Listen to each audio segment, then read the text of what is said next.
You will marry Cole Ryder by Friday, Mrs. Calloway, or you will vacate that property by sundown Saturday." Clara didn't scream. She didn't cry.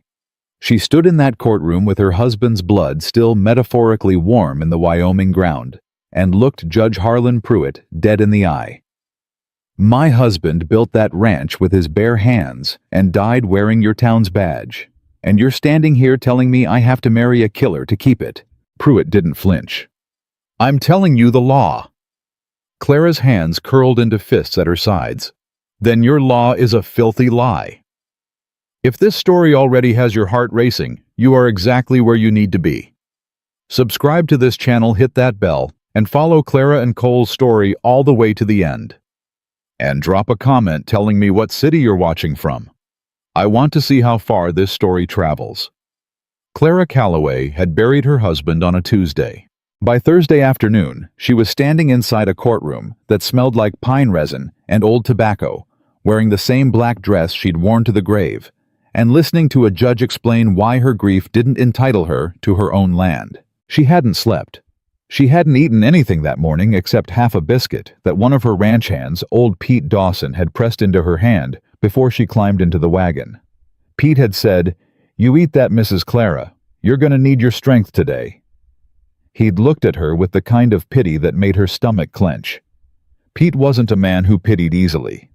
That alone should have warned her. But nothing could have prepared her for what Judge Harlan Pruitt laid out across that courtroom like a trap already sprung. The argument was simple, delivered with the calm authority of a man who had rehearsed it. A ranch the size of the Calloway property, 460 acres of prime Wyoming grassland, with water rights along Clearwater Creek, could not, under territorial law, as Pruitt interpreted it, be managed or legally held by a woman without a male head of household. Ethan Calloway had left no will. The property reverted to disputed status. And unless Clara could produce a husband within 7 days, the court would place the property in receivership pending reassignment. Reassignment. She had stood there and watched Pruitt say that word and felt something go cold and still inside her chest. Receivership. Clara repeated, her voice flat. "That's what you're calling it." "That is the legal term, Mrs. Calloway." "And who exactly receives it?" "Judge who's already lined up outside that door with their hand out." Pruitt's expression didn't change.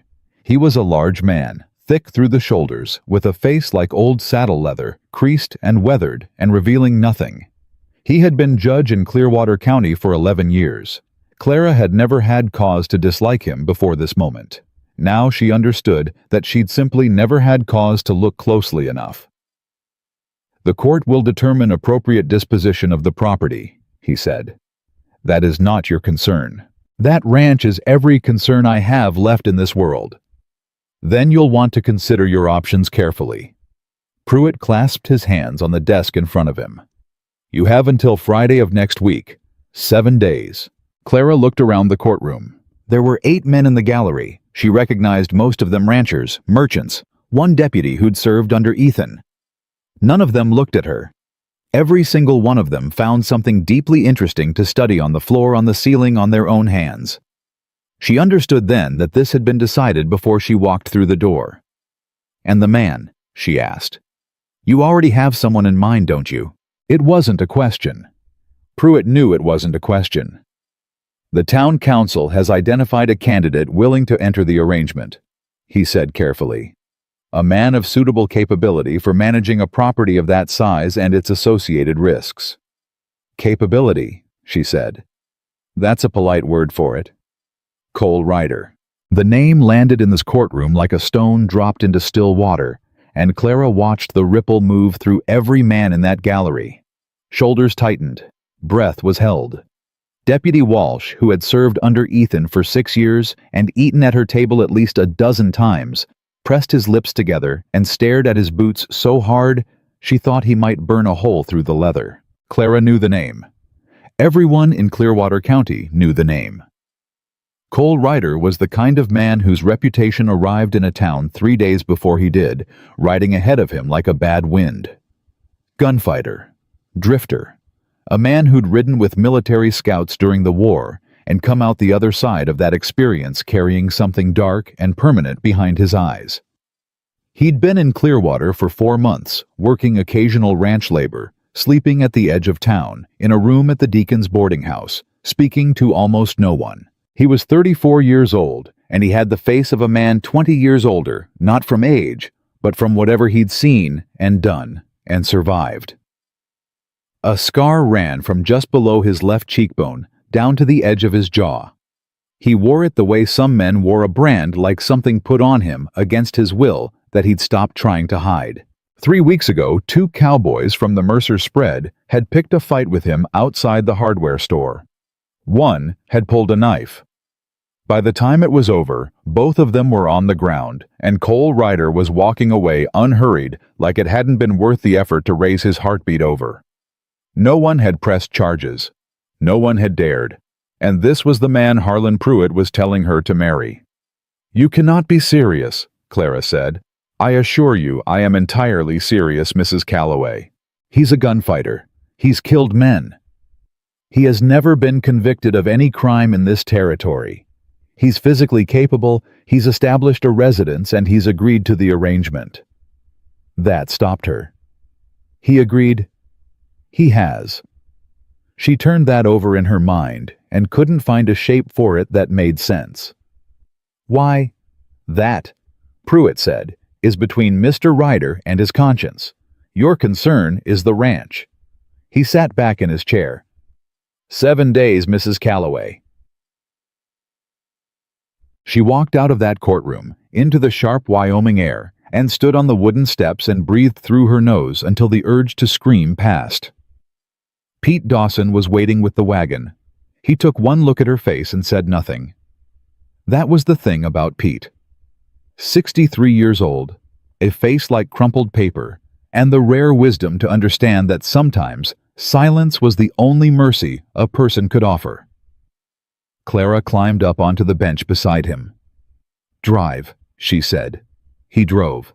For a full mile she stared straight ahead at the road, and the brown winter grass bending in the wind, and the sky that was the kind of pale gray that promised nothing. Ethan had loved this road. He'd always said you could measure the health of the land by the color of the sky over it, and in winter, when the sky went that particular gray, you knew the cold was doing its job, and the water table was staying where it ought to be. He'd had thoughts like that. Small particular thoughts that she'd taken for granted so thoroughly she hadn't even realized she was storing them. She felt the grief try to surface, and she pressed it back down.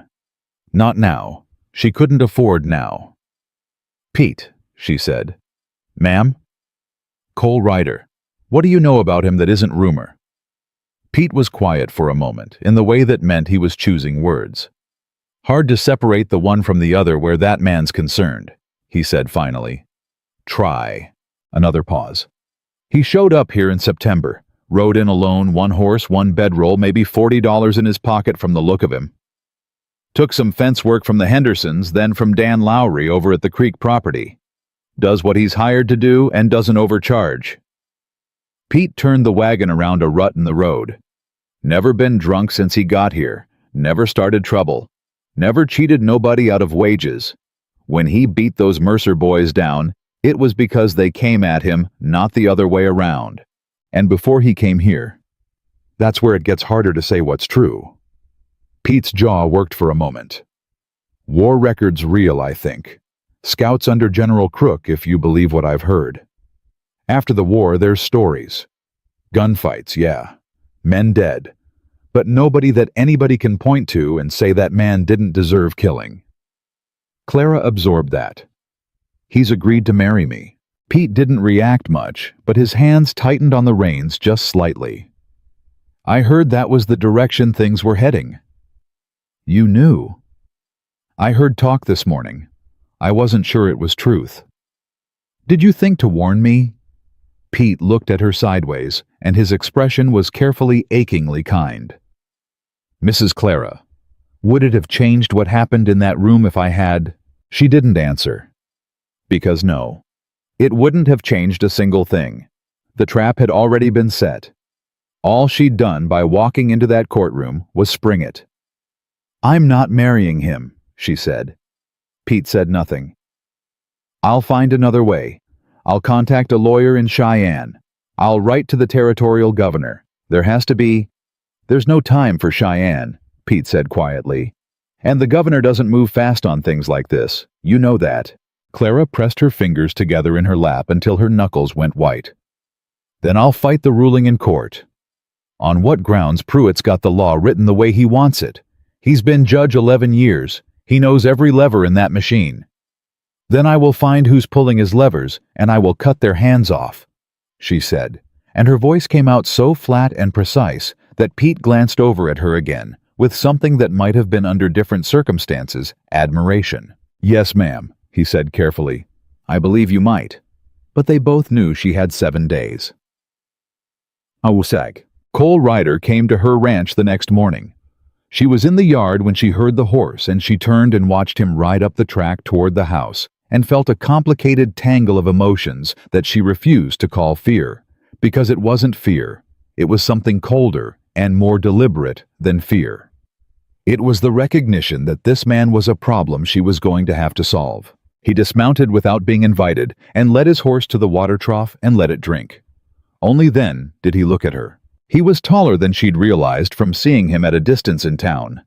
Broad through the shoulders, lean everywhere else, with the kind of physical stillness that came from years of knowing that unnecessary movement drew unnecessary attention.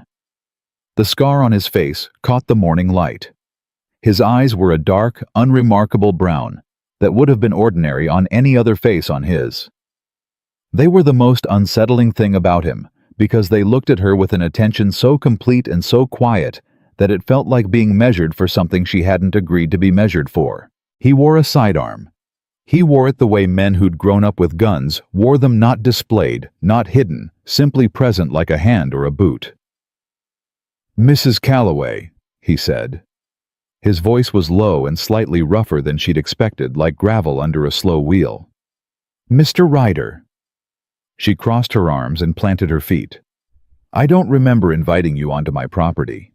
"You didn't." He didn't apologize for it. He just stood there. "I figured we ought to talk before Friday." "I don't think there's anything to talk about. I haven't agreed to this arrangement, and I'm not going to." Something moved in his face, not quite an expression, more the shadow of one. "I understand that." "Then why are you here?" He was quiet for a moment, looking at her with that complete unsettling attention. And then he said, "Because I wanted you to hear it from me directly, before you heard whatever version Pruitt and his men put out." That wasn't what she had expected him to say. She kept her arms crossed and kept her weight even on both feet and kept her face exactly where she wanted it. Why I agreed. I already asked the judge that question. He said it was between you and your conscience. Pruitt doesn't know my reasons." He reached up and touched the brim of his hat briefly, not quite tipping it, more of a habit without the full gesture. "I know what they're saying about me in this town. I know what you've heard. Most of it's probably at least half true." A pause. "But I've been watching this ranch since I got to Clearwater. I watched your husband run it. He was a good man and a fair sheriff." Another pause, shorter this time. "And I've been watching since he died 3 weeks ago. Watching the men who circle a property when the person standing on it suddenly looks like easier prey." Clara's jaw tightened. "I am not prey. No," he said simply. "You're not, but Wade Mercer thinks you are. So do at least 2 other men I could name. And Pruitt's been in Mercer's pocket for the last 4 years if anybody cared to look carefully enough at the county land records." He let that land. Then, "I don't want your ranch, Mrs. Calloway. I don't want anything that's yours. But if you lose that property, you lose it to men who'll strip it down to the bones inside of a year. And I figured—" He stopped, looked away from her for the first time toward the distant line of fences and the grass beyond them. "I figured at least I could be the thing standing between you and that." Clara stared at him. She hated that it made sense. She hated it with a genuine bone-deep fury, because she wanted this to be simple, and it wasn't simple. She wanted him to be exactly what she'd assumed: a threat wearing boots and a gun. And he was standing in her yard making arguments she couldn't easily dismiss. "If I agree to this," she said carefully, And I'm not saying I am. What exactly are you expecting to get out of it? He looked back at her. Nothing. Men don't agree to arrangements for nothing. No, he said. They don't. Most men. His jaw shifted slightly. I've spent the last 10 years taking things and breaking things and leaving things worse than I found them. I'm not looking to do that here. He held her gaze. I'll never touch you unless you ask me to. That's a promise I'll keep if it kills me. You run the ranch the way you see fit. I'll follow your lead, do the work that needs doing, and stay out of your way otherwise. Silence stretched between them. A promise, she said. Yes, ma'am. And what does a man with your history know about keeping promises? It should have stung him. She'd meant it to. Instead, he absorbed it quietly the way a stone wall absorbs a thrown rock and said, Not enough. But I know this one I'll keep. Clara turned away from him and stared out at her land. The land Ethan had loved. The land she'd poured 6 years of her own life into the fences and the water rights and the grass that ran all the way to where the sky met the earth, and she felt the grief and the fury and the impossible mathematics of the situation pressing in on her from all sides. She had 7 days. She had no lawyer in time, no governor, no ally with enough standing to challenge Pruitt in his own courtroom. She had a silent, scarred gunfighter standing in her yard making promises with those quiet, unsettling eyes. You sleep in the bunkhouse, she said without turning around. You eat with the hands. You don't touch anything in the main house without my permission. You don't speak for me in town. You don't make decisions about this property without coming to me first. A long pause. Understood, Cole Ryder said. And if you break that promise, any part of it, I will find a way to make your life considerably more difficult than it already is. Are we clear? Yes, ma'am. She turned back around and looked at him directly. Then God help us both, Mr. Ryder. Go put your horse in the second stall. Pete will show you where things are. The wedding happened on Friday at 10 in the morning, in the same courtroom where the ultimatum had been delivered in front of Judge Pruitt, and 6 witnesses that Clara had not chosen and would not have chosen if given the option. She wore the gray dress she wore to town for business. Not the black one she refused to grieve this day, the same way she'd grieved Ethan's, and not the blue one because she wasn't in the business of prettifying a legal transaction. Gray. Practical. Clear-eyed. Cole wore a clean shirt and his one jacket and had shaved that morning, which she noticed only because she'd braced herself not to care about details, and then noticed the detail anyway and found it annoying. He stood beside her at the front of the courtroom with his hands at his sides and his eyes forward and said the required words in a voice so level and controlled it gave nothing away. When it was done and Pruitt said the words that made it legal, Cole turned to her, and for a moment something moved across his face that she still couldn't read. Not triumph, not satisfaction, not the barely concealed hunger of a man who thought he'd just won something. It was more like a man who'd agreed to carry a weight and was testing whether his legs would hold. He didn't try to kiss her. She hadn't expected him to based on what she knew of him by now, but she'd halfway braced for it anyway. That assumption of entitlement that she'd seen in men her entire adult life. The reach and the claim disguised as affection. It didn't come. Instead, he held out his hand formally, as though they'd just concluded a business negotiation. She shook it. His grip was exactly what she'd expected, firm, careful, brief. They walked out of the courthouse side by side, and Clara kept her chin level and her pace steady and looked at everyone who looked at her without blinking, and if any of them saw something complicated happening behind her eyes, none of them were brave enough to say so. Wade Mercer was waiting on the steps outside. He was 46, thick-necked, florid-faced, with the permanent expression of a man who'd been told he was important often enough that he'd started believing it without question. He ran the second-largest cattle operation in the county and had made no secret of his interest in the Callaway water rights since before Ethan's funeral was cold. Well? Mercer said, looking from Clara to Cole with a smile that had no warmth anywhere in it. I suppose congratulations are in order, though I imagine it's quite a step down, Clara. From a sheriff to a... He paused, letting the pause do the cruelty for him, drifter. Clara had lived 31 years, and in that time she had developed a fairly precise understanding of what kind of man she was dealing with. She knew men like Wade Mercer, the way you knew bad weather by the particular quality of pressure in the air before it arrived. She opened her mouth. Cole spoke first. It was the first time she'd seen him move faster than measured, and it was startling. Not violent, not aggressive, just sudden and absolute, like a door swinging shut. He stepped forward until he was close enough that Mercer would have had to tilt his chin slightly to maintain eye contact, and he said very quietly, "You're going to want to reconsider that sentence." Mercer's smile flickered. Just once. "Is that a threat, Ryder?" "It's an observation." Cole's voice didn't change volume or temperature. It had the quality of a calm river running over stone, steady, unhurried, and carrying considerably more force than it looked like on the surface. "You've got opinions about Mrs. Calloway's choices. You can keep those opinions wherever you keep the rest of your private thoughts, or you can say them out loud in front of this courthouse, and then you and I are going to have a different kind of conversation."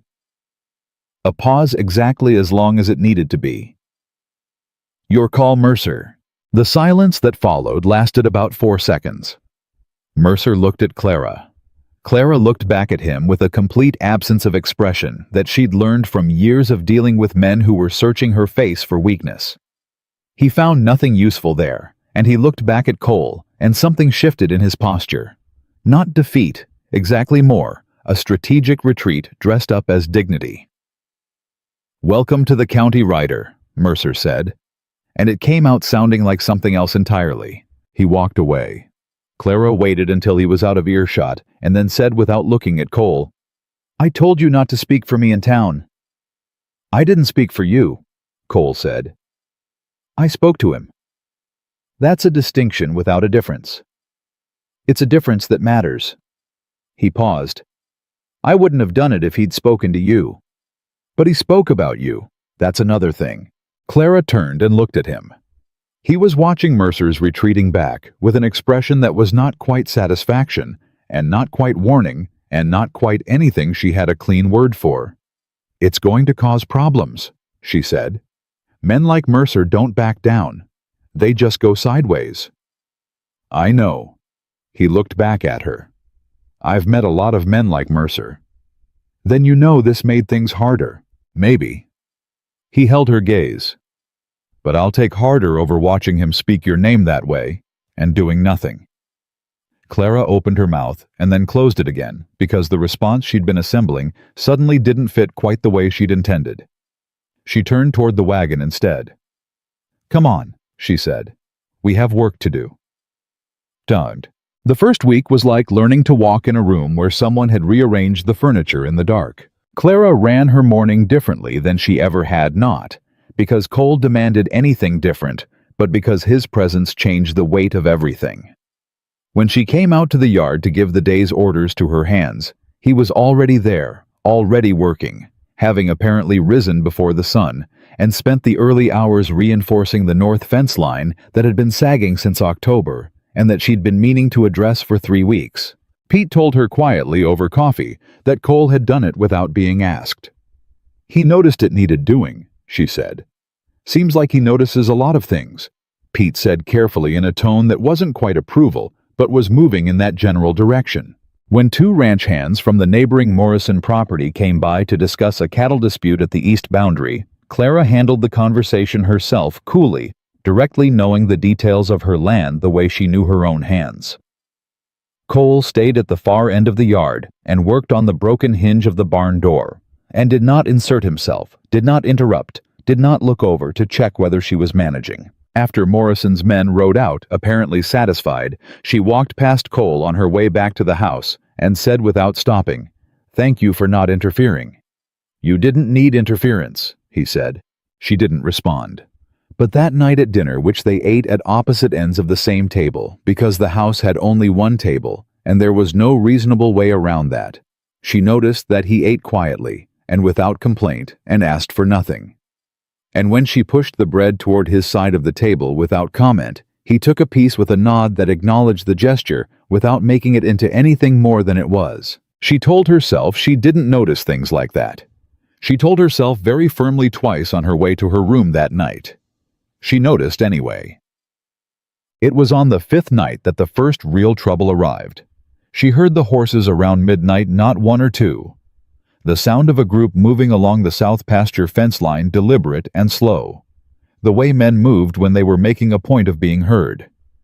She was out of bed and pulling on her boots before she'd consciously decided to, and she came out the back door of the house and stopped.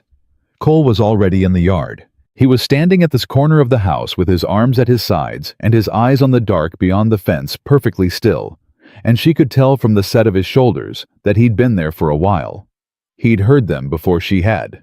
Of course he had. "How many?" she said, her voice low. "4 horses. They're not coming in." He didn't look at her. "They're just riding the line." "Mercer's men." "Most likely." "They do this again, I'm going out there."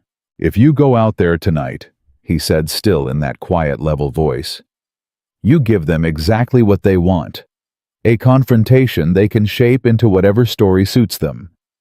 And if I do nothing, they ride my fence line every night until they find something to use against me.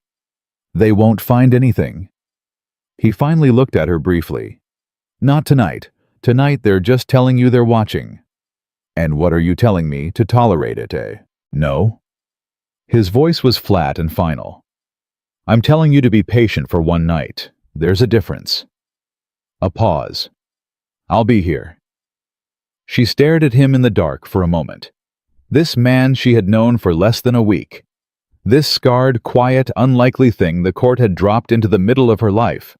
And she found to her considerable annoyance that she believed him. "If they come over that fence," she said, "you wake me." "Yes, ma'am." She went back inside. She didn't sleep, but neither did he. In the morning, when she came out at first light, he was sitting on the top rail of the yard fence with a cup of coffee watching the sunrise, and the south pasture line was undisturbed, and whatever Mercer's men had hoped to accomplish by their midnight ride, it hadn't worked. Pete brought her coffee without being asked, and she stood beside Cole's fence rail and drank it, and neither of them said anything, and the silence between them was not comfortable exactly. Not yet. But no longer hostile. It was the first thing they'd built together without discussing it, without agreeing to it. Just silence and coffee and a fence line that held. That morning set the tone for everything that followed. 2 people side by side, not quite together, not quite separate, occupying the uneasy middle ground between strangers and something neither of them had a clean name for yet. The second week was harder than the first, not because of what happened between them, but because of what started happening around them. Clearwater was a small town. Small towns ran on story the way engines ran on fuel, and the story of Clara Calloway marrying Cole Ryder 3 days after her husband's funeral was exactly the kind of story a small town could not leave alone. It got handled and turned over and passed from mouth to mouth until the edges softened and the facts blurred, and what was left bore only a passing resemblance to what had actually occurred in that courtroom. Clara heard the first version from Margaret Howell, the draper's wife, who stopped her wagon outside the dry goods store with the particular energy of a woman delivering news she found both scandalous and delicious. "People are saying you arranged it yourself," Margaret said, leaning over from her wagon seat with her voice dropped to a stage whisper that carried 20 feet in every direction. "That you had your eye on that Ryder man before Ethan was even cold." Clara looked at her for a long, steady moment. "People say a lot of things, Margaret." "Well, I'm just telling you what's being said." "I know what you're doing." Clara gathered her packages from the store step. "And I know what you're not doing, which is asking me what actually happened. So let me save you the trouble. The judge ordered it. I had no choice, and the ranch is still standing. That's the whole story." She climbed up onto her wagon seat. "You have a good afternoon." She drove away before Margaret could construct a response. But she felt the woman's eyes on her back the entire length of the street, and she knew that conversation would be in 4 more mouths before sundown. What she didn't know yet, what she would find out 3 days later from Pete, who had it from the blacksmith, who had it from someone at the church board, was that Wade Mercer had already been working the rumor mill for a week. He hadn't been idle after that courthouse steps encounter. He'd gone sideways just as Clara had predicted, and the direction he'd chosen was character assassination. The version Mercer was spreading was elegant in its ugliness. Clara had grown tired of her aging sheriff husband. Clara had developed an attachment to the dangerous drifter who'd been doing occasional work near the county. Ethan Calloway's death, and Mercer was careful to say only, "Some people wonder," and never anything direct, might not have been as straightforward as everyone assumed. And now here was the widow, married to her gunfighter within a week, with the ranch conveniently secured and the old husband conveniently in the ground. Clara heard this and sat completely still at her kitchen table for almost a full minute. Then she said very quietly, "He's accusing me of killing Ethan." Pete sat across from her with his hands wrapped around his coffee cup and his face carefully arranged into something that was not confirmation but wasn't denial either. "He's not saying it plain," Pete said. "He's just asking questions in the right places." "Questions," she repeated. "The kind that don't need answers to do their damage." She stood up from the table. Her chair scraped back hard against the floor. "Where is Cole?" "North pasture." "Why?" "Because I need to think, and I need him not to do something that makes this worse." She was already moving toward the door. "If he hears this before I talk to him." "He already heard it," Pete said. "Tom Walsh told him this morning." Clara stopped. She turned around slowly. And Pete's expression was careful, the way a man looks when he's about to say something he knows will land hard. "He's still out there fixing fence. Hasn't come back. Been out there about 4 hours." She understood what that meant. A man who hadn't ridden into town and done something violent about it.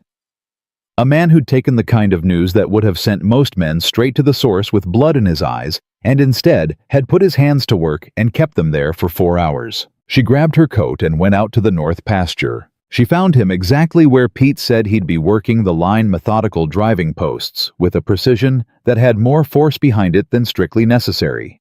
She watched him for a moment before he heard her coming.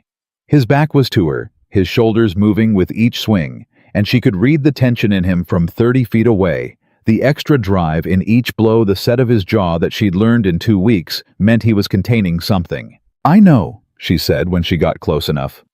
He stopped, turned, looked at her with those dark, direct eyes, and for a moment neither of them spoke. "What do you want to do about it?" he said finally. She'd expected anger. She'd expected the tight-leashed fury she'd seen flash across his face on the courthouse steps, or the cold efficiency she'd seen the night of Mercer's riders on the fence line. She hadn't expected the question. Clean and direct and aimed straight at her, not what he wanted to do, not what he thought should be done. What she wanted. "I want to go into town tomorrow," she said. "I want to handle my business at the feed store and the bank and the post office, and I want to do it exactly the way I would have done it last month before any of this. I want to walk through that town like I have nothing to be ashamed of, because I don't." He nodded once. "All right. And I want you to come with me, not to protect me, not to intimidate anyone. Just present." Something shifted in his expression. Not quite surprise, but close to it, like a door opening slightly in a wall he'd assumed was solid. "All right," he said again. "And if we run into Mercer, I'll follow your lead," he said. She held his gaze for a moment longer, making sure she was reading what she thought she was reading. And then she turned and walked back toward the house, and she told herself very firmly that the feeling settling in her chest was not relief. It was simply the recognition that a useful arrangement was functioning as intended. She was about 40% convinced of this by the time she reached the house. The next morning, they rode into Clearwater together. The town noticed. Of course it noticed. She felt it the moment they turned onto Main Street, the slight pause in activity, the way conversations dropped a register, the way eyes found them, and then found somewhere else to be, with the guilty speed of people who'd been discussing the very subject that just walked through the door. Clara kept her chin level and her pace even, and went directly to the feed store where she had business that needed doing, regardless of what any of them thought. She ordered what she needed, discussed pricing with old Herbert Crane, paid what she owed, and conducted the entire transaction with the calm efficiency of a woman whose primary concern was the running of a ranch, which it was. Cole stood near the door of the feed store and said nothing, and moved nothing except his eyes, which tracked the room the way a man's eyes do when he's spent years in situations where not tracking a room could get you killed. Herbert Crane kept his conversation with Clara professionally focused and did not look at Cole more than twice, which Clara filed away as one point in Herbert's favor.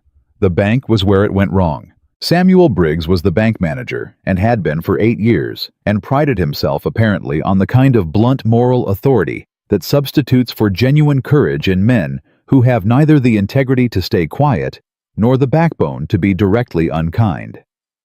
He processed her account transfer with his eyes on his desk and his jaw tight, and when she pushed the completed paperwork back across to him and said, "Thank you, Mr. Briggs," he looked up and said with the careful precision of a man who'd rehearsed it, "I hope you understand, Mrs. Calloway, that certain members of this community have concerns about the current arrangements at the Calloway property." Clara put both hands flat on his desk, slowly, deliberately. "Certain members," she said. "Would you like to name those members, Mr. Briggs? Or would you prefer to say what you actually mean?" Briggs's neck reddened. "I only mean that the town has questions about. The town can ask me its questions directly." She kept her voice absolutely level. "If anyone in Clearwater County has something they'd like to say to my face, I'm available. What I am not available for is implication delivered by proxy over a bank desk." She picked up her paperwork. "My accounts are in order. My land is in order. My conscience is clear. Good day, Mr. Briggs." She turned and walked out, and Cole fell into step beside her without a word, and she got halfway down the block before she let out the breath she'd been holding. "That was well done," he said quietly. "Don't compliment me on controlling my own temper," she said. "It's not a skill that should need complimenting." She felt him almost smile. Just the shift in the air beside her, not quite a sound. "Fair enough," he said. They were at the wagon when Mercer found them. He came out of the saloon across the street with 2 of his ranch hands flanking him like a performance of confidence, and he crossed the road with the deliberate swagger of a man who'd decided to play the scene he'd been building toward all week. There were people on the street. He'd picked the moment. That told Clara everything she needed to know about what kind of confrontation this was going to be. "Clara," Mercer said in a tone of voice designed to sound concerned while delivering something else entirely. "I've been meaning to have a word." "I have nothing to say to you, Wade." "Well, I have something to say to you." He stopped a few feet away, thumbs in his belt, looking at her with that particular expression of righteous certainty that men wear when they've decided that cruelty is actually concern. "People in this town care about you. People who knew Ethan. And there is genuine worry about your situation. A woman living on an isolated property with a man of Ryder's reputation. My situation," Clara said, "is my business. It becomes this town's business when it reflects on Ethan's memory." He let that sit for exactly 1 beat, long enough to be cruel, but brief enough to have deniability. And when questions start circulating about how exactly a man in Ethan's health came to die so sudden, Cole moved. It wasn't slow, and it wasn't gradual, and it wasn't preceded by any of the measured stillness she'd come to associate with him. It was immediate and absolute. One moment he was beside her, and the next he had Mercer's collar in his fist, and Mercer's back against the side of the feed store wall, and the 2 ranch hands went for their guns and stopped when they registered what was in Cole's eyes, because whatever was in his eyes in that moment was the kind of thing that made men decide very quickly that they'd rather not. The street went completely silent. Cole's voice came out quiet. Not loud, not shouted. Quieter than his normal speaking voice, and somehow that was worse. "Say her husband's name again," he said. "Say it one more time the way you just said it, and I want you to think very carefully about whether whatever point you're trying to make is worth what comes next." Mercer's face had gone from florid to white with the speed of a man who'd miscalculated significantly. "You're making a mistake, Ryder." "No." Cole's grip didn't loosen. I've made a lot of mistakes in my life. Letting this go any further isn't going to be one of them." He leaned in, and his voice dropped even lower, low enough that the gathered crowd on the street could see but not quite hear. "Ethan Calloway was a better man than you or I will ever be. His wife has done nothing to deserve what you've been putting out in this town, and if I hear his name or her name come out of your mouth the wrong way one more time—" He paused. "They'll bury what's left." The silence stretched. Then Cole released him, stepped back, smoothed the front of his own jacket with a deliberateness that was somehow more threatening than the grab had been, because it communicated that the whole thing had cost him nothing. No elevated heart rate, no trembling hands, just a task that had needed doing and had been done. He looked at the two ranch hands. They found reasons to look elsewhere. He turned back to Clara, and what she saw in his face then was not triumph. It was something closer to apology, a man who had told himself he would follow her lead and had not followed her lead and knew it. "I know," she said before he could speak. "I told you not to speak for me." "Yes, ma'am. That was—" She stopped, chose words. "That was different from speaking for me." He looked at her steadily. "Let's go home," she said. They drove back to the ranch in silence, and the silence was different from the silences that had come before it. Those had been the silence of strangers carefully maintaining distance. This one had a different texture. Charged the way the air gets charged before weather, not yet what it would become, but no longer what it had been. That night, the storm that had been threatening all week finally broke. The thunder rolled in from the northwest just after 9, and the rain hit the roof hard, and the wind moved through the yard in gusts that set the horses shifting in their stalls. Clara sat at the kitchen table, going over account ledgers by lamplight, because the ledgers needed doing, and the storm gave her something to listen to other than her own thoughts. She heard the door before she heard him, just the specific creak of the threshold that she'd learned by now to distinguish from the sound the wind made on the frame. She looked up. Cole was standing in the kitchen doorway, with his hat in his hand and water on his shoulders from crossing the yard, and there was something about his face that she hadn't seen before. Not the controlled stillness, not the contained fury, not the professional assessment of men and situations. Something quieter and less defended than any of that. "I needed to apologize," he said, "for today, in town. I told you it was different. It was still not what I said I'd do." His voice was even, but there was an effort in the evenness that she could hear now. "I said I'd follow your lead. I didn't." He turned his hat in his hands once the way a man does when his hands need somewhere to be. "I'd do it again," he added. "I want you to know that. I'd do exactly the same thing, but I'd do it having told you I was going to, not just—" He stopped. "Not just reacting."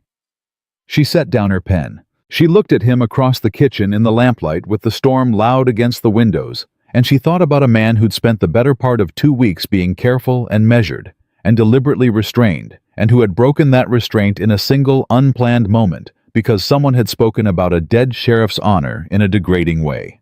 Not because of the ranch, not because of the arrangement, because of Ethan's name. "Why did it matter to you?" she asked. "Ethan's reputation. He's gone. What Mercer says about him can't hurt him." Cole was quiet for a moment. Then, "It hurts you." She didn't have anything to say to that. "And he was a good man," Cole continued. "I didn't know him well, but I watched him for 3 months from a distance, the way I watch most things, and he was fair, and he was honest, and he wore that badge like it meant something. Men like that—" He stopped again. Jaw shifted. "Men like that deserve better than what Mercer was doing to his name." Clara realized she had stood up from the table at some point without meaning to. She was standing now, and the distance between her and the doorway was smaller than it had been, though she wasn't sure when that had changed. She crossed the last of it. She raised her hand and touched the scar on his face, not a timid touch, not a questioning one, but direct the way she did. Most things, her fingertips tracing the length of it from just below his cheekbone to the line of his jaw, and she felt him go very still under her hand, not away, still, but present, still, the way a thing holds itself when it doesn't want to startle something into flight. "How did you get it?" she asked. It took him a moment to answer. "Battle of the Wilderness, 64. A pause. "Blade, not bullet. I was lucky. Were you?" "Not everyone who came out of that woods came out standing," he said. "So yes." She looked at him. The lamplight moved with the draft from the window. Outside, the thunder rolled again closer now, and the rain intensified against the glass, and she was aware of all of it simultaneously. The storm, the light, the specific quality of his stillness, the fact that her hand was still against the line of his jaw. She kissed him. It was not planned. It was not preceded by thought. It came from the same place that the grief came from, and the fury, and the stubbornness that had kept her standing in that courtroom, when what she'd wanted to do was fall to her knees. Some deep place that did not consult her before it acted. He didn't pull away. He didn't press forward either. He kissed her back with a care so deliberate, it was almost unbearable, like a man handling something he was terrified of breaking. And when she finally stepped back, his hands had never moved from his sides. The storm knocked hard against the house. Clara looked at him, and he looked back at her. And both of them were breathing slightly differently than they had been 30 seconds ago, and neither of them said a single word about what had just happened, because there were no words yet built for what had just happened between them. "Good night, Mr. Ryder," she said finally. His voice was not entirely steady. "Good night, Mrs. Calloway." He turned and walked back out into the rain. She stood in the kitchen and listened to his footsteps cross the yard, and she pressed her hand flat against the table and breathed through her nose until the feeling in her chest settled into something she could manage, and she thought, this is a problem. She thought this is the worst possible complication. She thought his hands never moved from his sides. She had reached for him first, and he had not assumed a single thing past what she offered, and he had walked back out into a Wyoming storm rather than stay one moment longer than invited. She went to bed. She did not sleep for a very long time, and outside in the bunkhouse in the dark and the rain, the man who had promised never to touch her unless she asked, lay awake with the memory of her hand against his face, and understood for the first time in years that he was in something he did not know how to survive losing. Neither of them spoke about the kiss the next morning. Clara came out at first light the way she always did, and Cole was already in the yard the way he always was, and they went about the work of the ranch with the particular care of two people who have agreed without words not to look directly at the thing that had changed between them. It was like walking around a fire. You knew it was there. You felt the heat. You just kept your eyes somewhere else and told yourself you were fine. It lasted 4 days more or less, not because either of them was dishonest by nature, but because the ranch didn't stop needing work just because two people on it were conducting an elaborate pretense of normalcy, and work was the one language they'd been fluent in together from the start. Fence lines and cattle counts and water levels and the slow arithmetic of a working operation, all of it kept moving, and they moved with it side by side, and somewhere inside that motion, the distance between them shortened, without either of them quite authorizing it. It was Pete who finally broke the surface tension in the way that Pete periodically did things without warning and without particular apology for the disruption. He caught Clara alone in the barn on the 5th morning and said without preamble, "That man is in love with you." Clara kept her hands on the task in front of her. "Pete, I'm not asking. I'm telling you what I see. What you see and what's actually true are two different things. Not in this case." Pete's voice was dry and patient the way it got when he'd already decided he was right and was merely waiting for the evidence to accumulate. "I've worked horses and cattle and stubborn women for 40 years. Mrs. Clara and I know the look of a creature trying not to want something it already wants. That man looks at you when you're not watching, and it costs him something every single time." Clara set down what she was holding, turned around. "That is not a conversation I'm having right now." "No, ma'am, I expect not." Pete picked up his work and made for the barn door. "Just thought you ought to know what you're not paying attention to." She stood in the barn after he left and breathed through her nose and told herself she was annoyed. She was. But the annoyance sat on top of something else that she'd been deliberately not examining, and Pete's words had disturbed the surface of it, and now it was harder to pretend it wasn't there. That evening she went looking for Cole. She found him at the water trough, washing up after the day's work, and she walked out to him with her hands in her jacket pockets and said, "I need to ask you something, and I need you to answer it plainly." He straightened, dried his hands on his pants, looked at her. "All right." "That night in the kitchen. You don't have to." "I'm not apologizing for it," she said sharply, and he stopped. "I'm not asking you to either. I'm asking you—" She stopped herself, started over. "Are you all right with what happened?" He looked at her for a long moment. The question had plainly not been what he'd braced for, because something shifted in his face that she recognized now as the expression he wore when he was recalculating. "Yes," he said finally. "That's not an answer. That's a syllable." His jaw moved. "What do you want me to say, Clara?"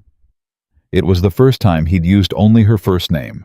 No Mrs. Calloway, no formal distance, just her name in that low, careful voice, and it landed differently than she'd expected, and she had to make a deliberate decision not to let that show. "I want you to say what's true," she said. He was quiet for long enough that she thought he wouldn't answer. Then, "I've spent 10 years making sure I didn't have anything to lose. It was the only way I could function. If nothing matters, nothing can be taken." He looked somewhere past her shoulder, then back. "And then I walked into your kitchen in a rainstorm, and you put your hand on my face and I—" He stopped, jaw tight. "I realized I'd made a significant miscalculation." Clara's heart did something inconvenient that she filed away to examine at a time when she could afford to. Meaning something matters now. His eyes were very direct. "That's what's true." She held his gaze for a count of 3. Then she said, "I'm going to need some time to figure out what that means for me." "Take whatever time you need." "And in the meantime—" "Nothing changes," he said.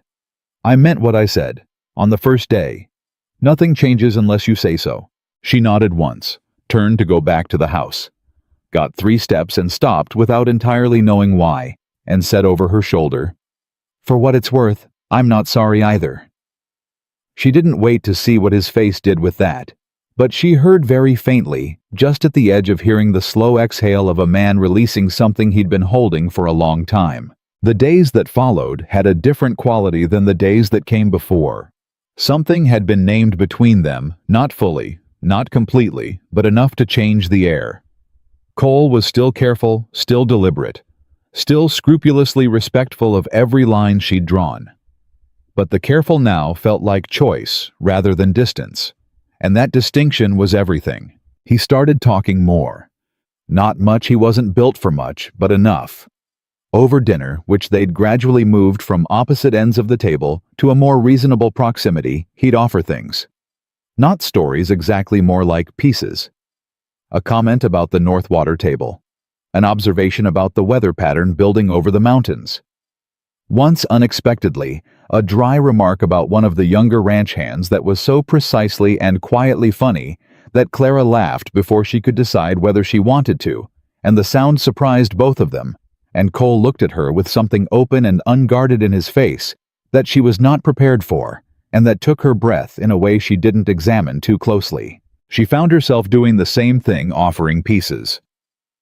A memory of the first winter on the ranch when the well froze, and she and Ethan had hauled water by hand for 3 weeks and laughed about it, because what else could you do? A thought about the cattle breeding program she'd been planning since spring. The particular satisfaction of watching the east fence line finally sitting level and true after years of it listing to the left. Pete watched all of this and said nothing and looked satisfied in the way that extremely annoying people look when events are proceeding exactly as predicted. It was on a Wednesday, 11 days after the kiss, that Harold Grayson rode into Clearwater. Clara didn't know his name yet when Pete brought her the news. She was in the yard working through the morning accounting when Pete came from town with a face that told her before he opened his mouth that the news was not small. "There's a man," Pete said. "Arrived on the morning train from Cheyenne. Brought 6 men with him, armed all of them, wearing the same kind of expensive coat that doesn't come from anywhere west of St. Louis. He's taken the 2 best rooms at the Grand Hotel, and he's been asking questions. What kind of questions? Pete's voice was careful. About Cole. The arithmetic in Clara's chest shifted. What kind of questions about Cole? Where he goes, what his routine is, how many men are on your property, whether the property has a second entrance from the southern road. Pete met her eyes. The kind of questions a man asks when he's planning something. Clara set down her pen. Does Cole know? Not yet. I came to you first.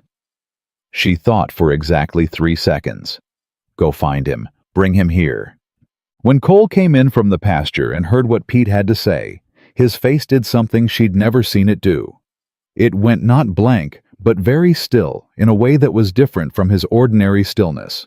This was the stillness of recognition, of a man who'd been waiting for a particular sound and had just heard it.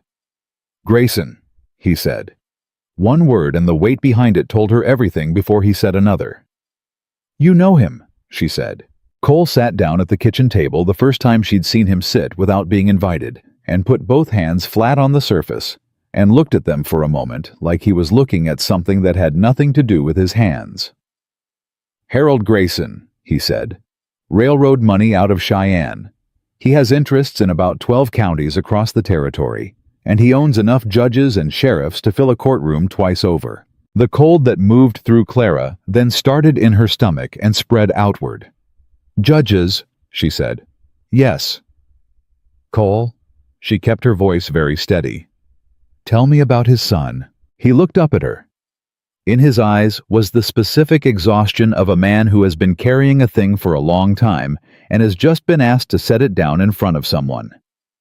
James Grayson, he said. 3 years ago in a town called Red Rock.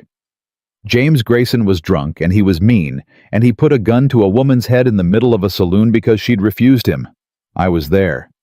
He stopped. I stopped it. You killed him. He pulled first. No defensiveness in it, just fact. 3 witnesses said so. No charges were ever filed. But his father spent the next 3 years and a considerable amount of money finding out where I was. Cole's jaw set. I moved every few months, kept ahead of it. I thought when I got to Clearwater. He stopped. Something crossed his face. I thought it was small enough, far enough off the main roads. Clara stood very still. Cole? Her voice was careful now, each word placed deliberately the way you place your feet on ice you're not sure will hold. Why did Judge Pruitt order our marriage? The silence that followed lasted only 4 seconds. But those 4 seconds had a quality to them that she would remember for a very long time, the quality of ground shifting. He needed a reason to keep me in one place, Cole said. His voice was very quiet. A drifter moves. He stays ahead of things. But a man with a wife and a property. He stopped. A man with something to lose stays put. The cold spread all the way to Clara's hands. Pruitt, she said. Pruitt is Grayson's man. Cole looked at her and said nothing because there was nothing to say. The answer was in his face, and it had been there, she realized from the beginning. She just hadn't had the key to read it. She crossed the kitchen and braced both hands on the table across from him and looked at him directly. You knew, she said, when you agreed to the arrangement. Did you know? I suspected. His voice didn't waver. Not Grayson specifically, but I knew Pruitt was in somebody's pocket, and I knew somebody wanted me in a fixed location. The pause was short, but she heard everything in it. I didn't know it was this specific, and I didn't have a better option for protecting the ranch. The ranch, she said. You thought you could protect the ranch while also drawing whatever was coming away from you. He met her eyes. Yes, you used my property as a base. I tried to be useful while I was here. Cole. She heard the edge in her own voice and didn't try to remove it. Did it occur to you to let me make an informed decision about what I was agreeing to? His jaw tightened. If I'd told you, you would have refused the arrangement." "That was my right." "Yes," he said. It was. And the directness of the admission, the absence of excuse or deflection, took the sharpest edge off her anger, because she couldn't argue with it. He was right. She would have refused. She would have walked away from the one protection she had out of pure principle, and Mercer would have had the ranch inside a month, and she would have had nothing. "That doesn't make it all right," she said. "No," he agreed. "It doesn't." She stood up straight, turned away from him. The fury was real, and it was valid, and she let it move through her without trying to manage it, because managing it right now would just mean it came back worse later. She walked to the window and looked out at the yard and the fence line, and the grass beyond, and thought about everything she'd built, and everything Ethan had built, and the 6 years of their lives embedded in this land. "How long do we have?" she said. "Before he moves." A pause as Cole calculated.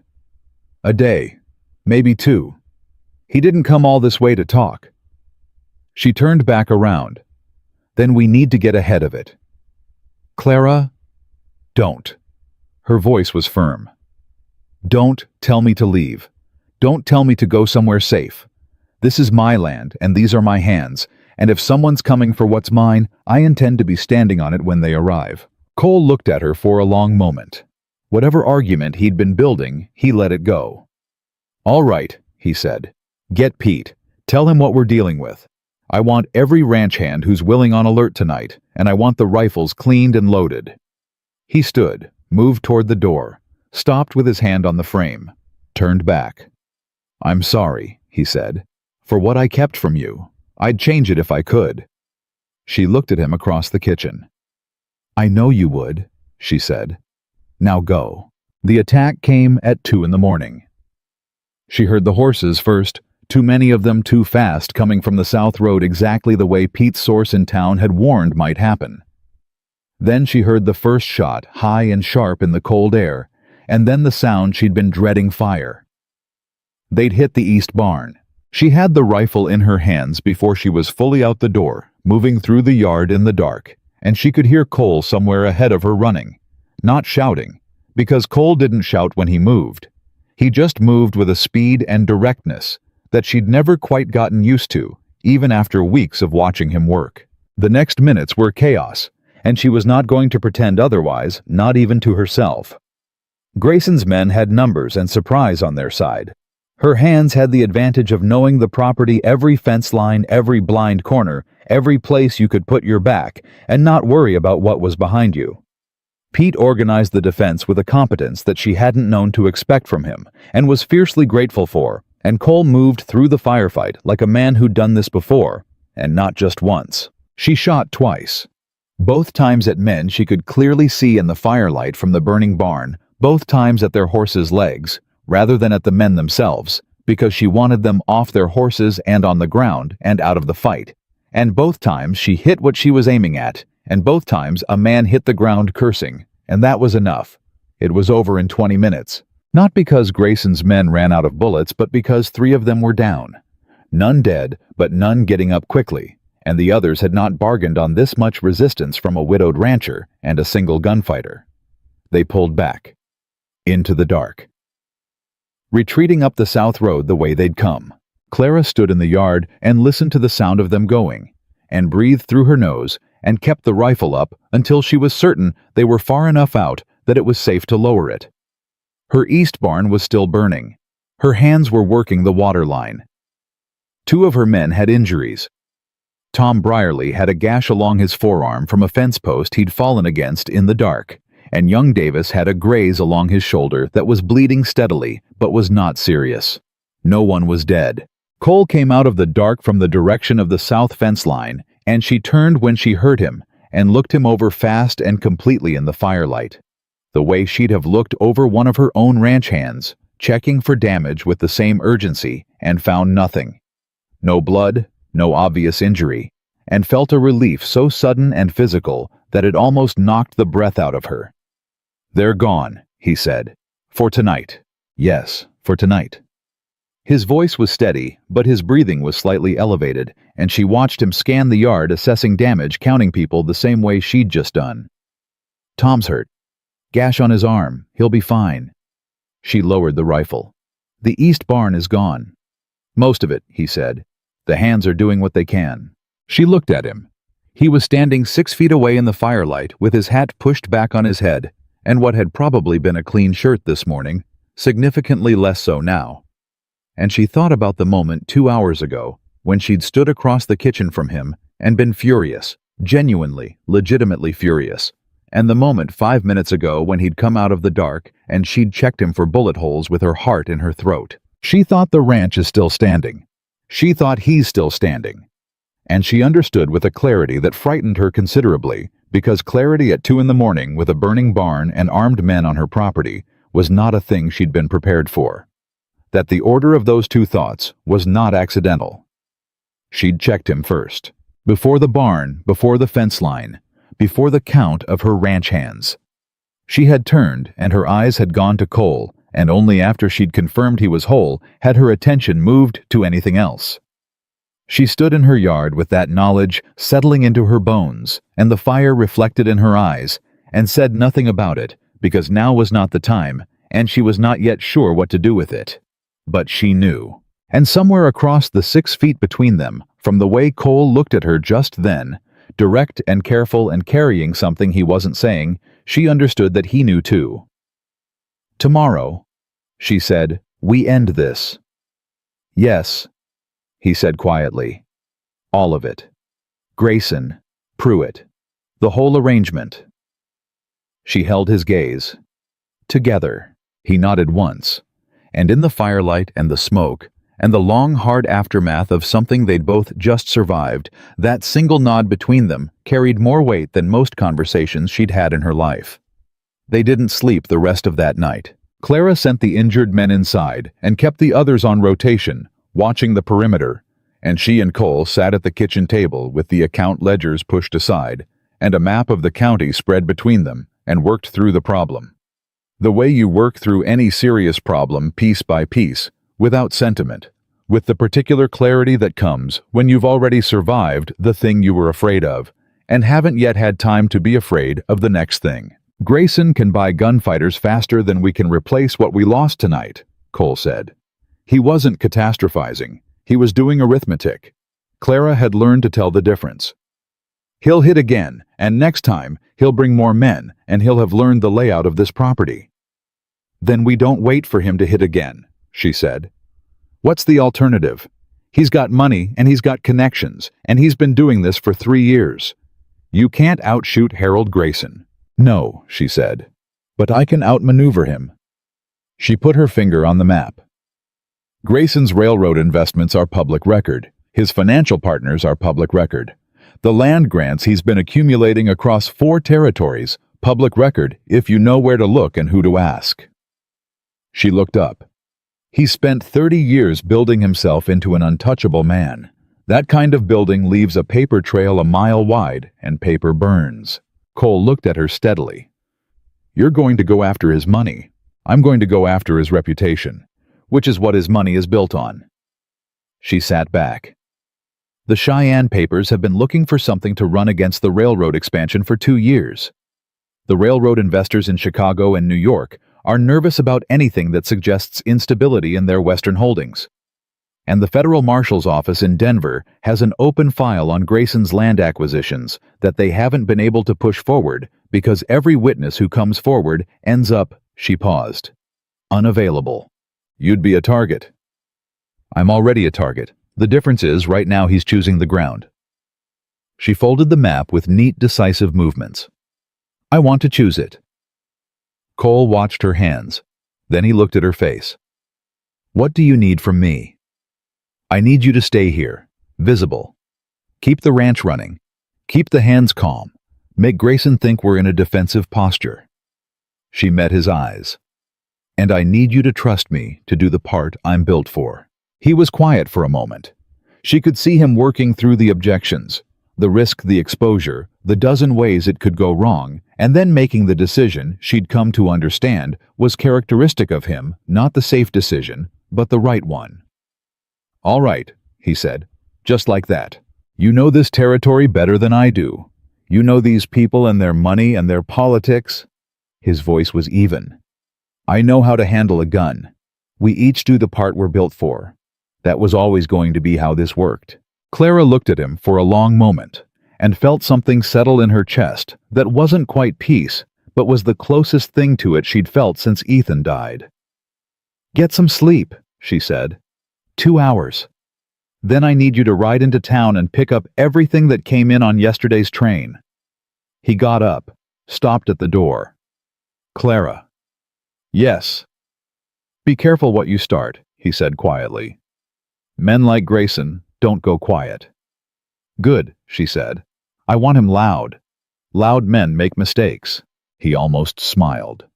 She was learning to catch those, the almost smiles, the slight shift around his eyes, the half-second where the controlled face allowed something through before it closed again. This one was there and gone. He went. She stayed at the table and started writing letters. Over the next 4 days, Clara Calloway waged a campaign that would have impressed a military strategist and surprised everyone in Clearwater County who'd ever made the mistake of thinking she was only a rancher's wife.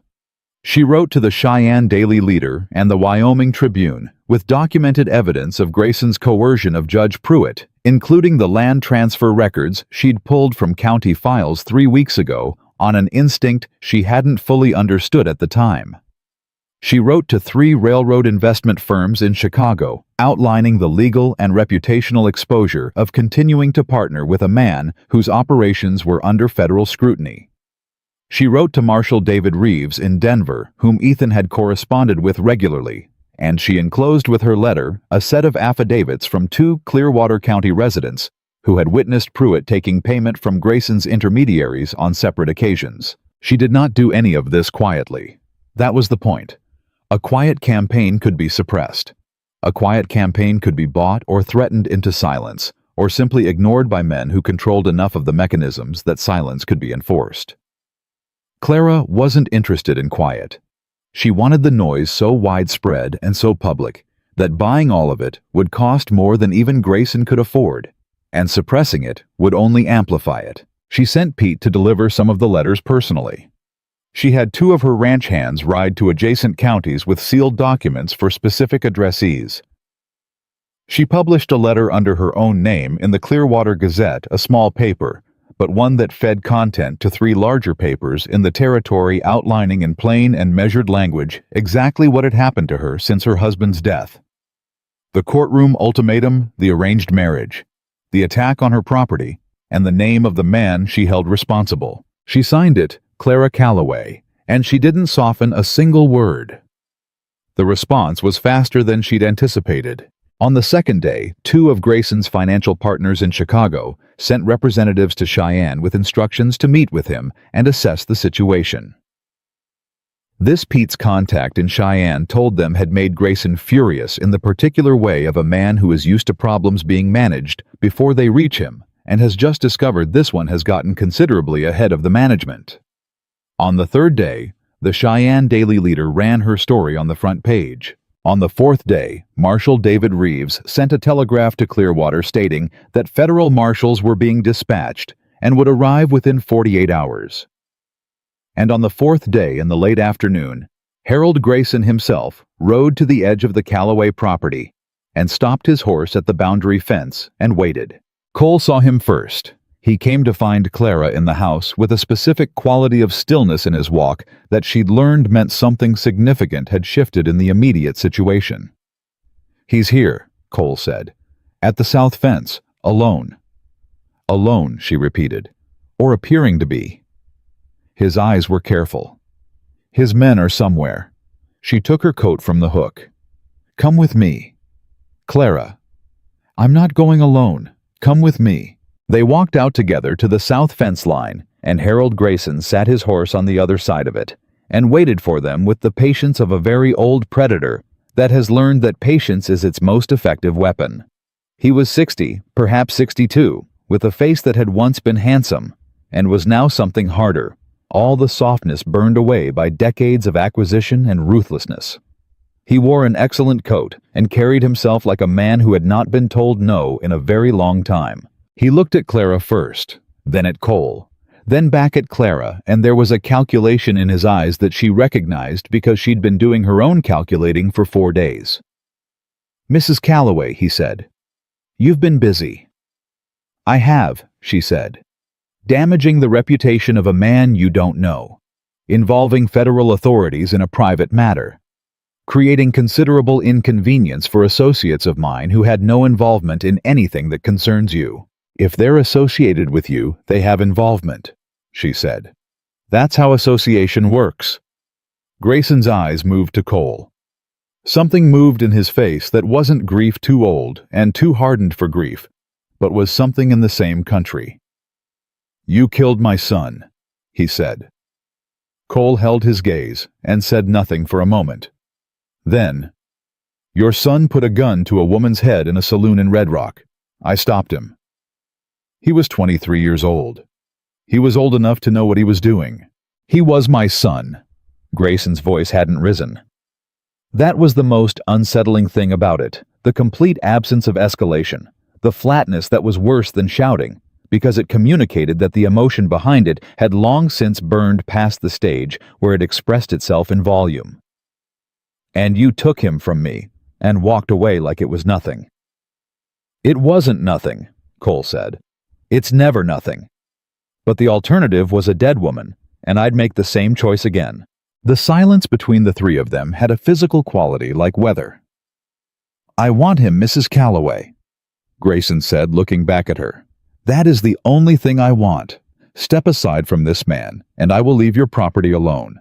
I will remove my influence from Pruitt's court, and I will ensure that your ranch is legally secured in your name without any further interference. Walk away from Cole Ryder, and everything you've lost in the last week gets repaired." Clara looked at him. She kept her expression exactly where she wanted it. "And Cole, that's between him and me." "No," she said. "It's not. Because you've made it my business. You forced a marriage, burned my barn, shot my hands, and sent men onto my property in the night. You made it my business 6 weeks ago when you put Pruitt in my courtroom." She took one step forward to the fence line. "I'm not stepping aside from anything. Cole Ryder is my husband, and he stays on my land and under my protection. And if you push this further, every newspaper in 5 territories runs the full story tomorrow morning. I've already written it. It's sitting in envelopes at 4 separate addresses, and the only thing keeping those envelopes sealed right now is whether or not you get back on your horse and ride out of my county." Grayson looked at her for a long time. She did not look away. "You're making an enemy," he said. "I have enemies," she said. "I'm still here." He turned his horse, rode away without another word, and Clara watched him go and felt the specific weight of a man who hasn't conceded, only retreated, and knew the difference. She turned to Cole. "He's not going to stop." "No," Cole said. His voice was flat and certain. "He's going to Red Canyon. The canyon south of the Henderson property. He'll want terrain advantage. He's a military man, or he was before the railroads. He thinks in terms of ground." Cole's jaw was tight. "He's going to send a messenger, and the message is going to be a direct challenge. Him and his men against me. Isolated. Away from your ranch, away from witnesses." "And you're going to go?" she said. It wasn't a question. He looked at her. "If I go, he leaves you alone. If you go and he kills you, I'm alone with a burned barn and no resolution, and his men still in the county." She kept her voice level. "That's not a trade I'm accepting. Clara." His voice was steady, but there was something raw underneath it. "I've been running from this for 3 years. It ends here either way. I'd rather it end somewhere that doesn't put you and your ranch in the middle of the fire. Then we do it where I can control the variables," she said. "The marshals arrive in 48 hours. We need Grayson in one place for 48 hours. Cole looked at her. "You want to use me as bait. I want to use you as the thing that keeps him focused while the marshals arrive with enough authority to end this legally and permanently." She held his gaze. "You ride out to the canyon. Visible. You give him his confrontation. And I..." "No." "Cole, absolutely not." His voice didn't raise, but the finality in it was so complete that it stopped her mid-sentence. You are not riding into a canyon with Harold Grayson's hired killers. Someone has to be there to signal the marshals when Grayson arrives. They need a position inside the canyon, not on the road. Send Pete. Pete is 63 years old. Then send Davis, or Davis has a wounded shoulder. She put both hands flat on the fence rail between them. Cole, look at me. He looked at her jaw set eyes hard, and she could see the argument building behind his face like weather, and she talked through it before it could arrive. I have been running this ranch since before Ethan died. I have been holding this land together with paperwork and willpower and sheer stubbornness for 6 weeks against a man with more money and more men than I have. I am not a woman who needs to be kept safe in the house while the dangerous work happens outside. I need you to know that about me. The silence stretched. I know that about you, he said. His voice had changed, still controlled, but the resistance in it had shifted into something more complicated. That's not what this is about. Then what is it about? He looked at her across the fence rail, and what she saw in his face in that moment was something she had not seen there before. Not the professional assessment, not the controlled distance, not even the almost smiles. This was unguarded in a way he hadn't been since the night in the kitchen, and it cost him something to leave it that open. She could see that plainly. I can't lose you, he said. Just that. Plain and direct, and with no architecture of explanation around it. I understand that I don't have the right to say that. I understand the ranch is yours, and the decisions are yours, and I don't get to put conditions on any of it.